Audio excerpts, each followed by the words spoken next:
social. It's not a 9 to 5 existence. At the end of every day or the afternoons on, you're going to receptions and dinners and things of that nature where consumption, nobody's keeping track of how much you're drinking because nobody's keeping track. You're moving around pretty good. I found that I liked that part of that existence. Quite frankly, I had, when I qualify at a 12-step program, I often talk about the dark days of drinking, and there were many more dark days of drinking than good, but there were some good. And in that good, the thrill of being places with people that are well known and the partying life certainly was part of that. It wasn't the central part of the career itself, but it was part and parcel to what you had to do. And I could do both, and I could do both fairly well, at least in my mind.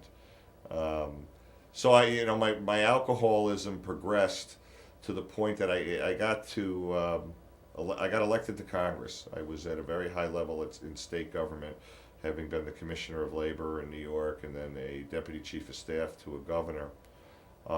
Ran for my seat in Congress in 1998, and I was having problems, social problems. I was having problems in relationships. My marriage had broken up. A lot of it was about my own selfishness, and a lot of it was that selfishness involved the career, but a huge element of that selfishness involved my desire to just meet John's wants and be able to drink. And be able to go and come as I please and not be necessarily responsible for other people. Around 2000, as relationships were breaking apart, as my profile was being raised up and the pressures of performing on the job were becoming greater and greater, I took the first look I had ever really taken at my drinking. Went to a couple of AA meetings, talked to people I know who were in recovery and found sobriety, and began to think about the idea that maybe I had a problem. But I was easily able, over a period of time, I stopped drinking for almost a year, but I was easily able to rationalize my behavior by just recognizing that maybe I was a heavy drinker, but I was highly functional. Look at how successful I am, and I had been.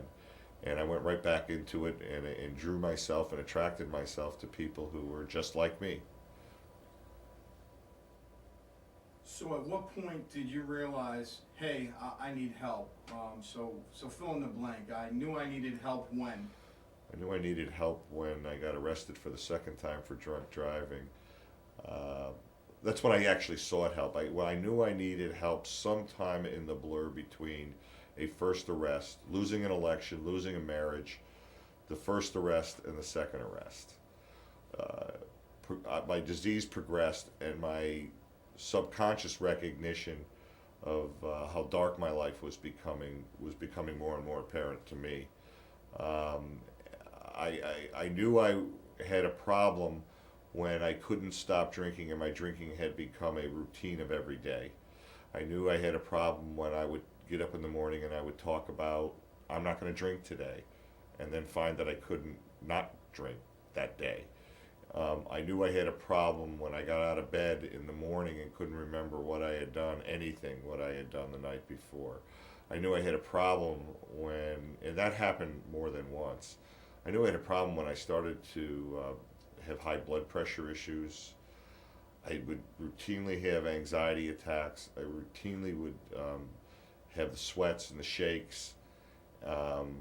And I knew I had a problem when I looked around at all the people I cared about and loved, and I was really quite distant from them.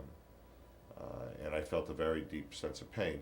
It all kind of culminated into that thank God moment when I was arrested the second time, although it took even then a day or two for me to really get to that point of recognition. The first thing I did after I got arrested the second time was, and got released from jail, was to go get a couple glasses of wine in me because I was so full of angst and anxiety, and I couldn't stand that and deal with that I needed to numb myself some more. It was sometime subsequent to that I laid in bed and thought about killing myself.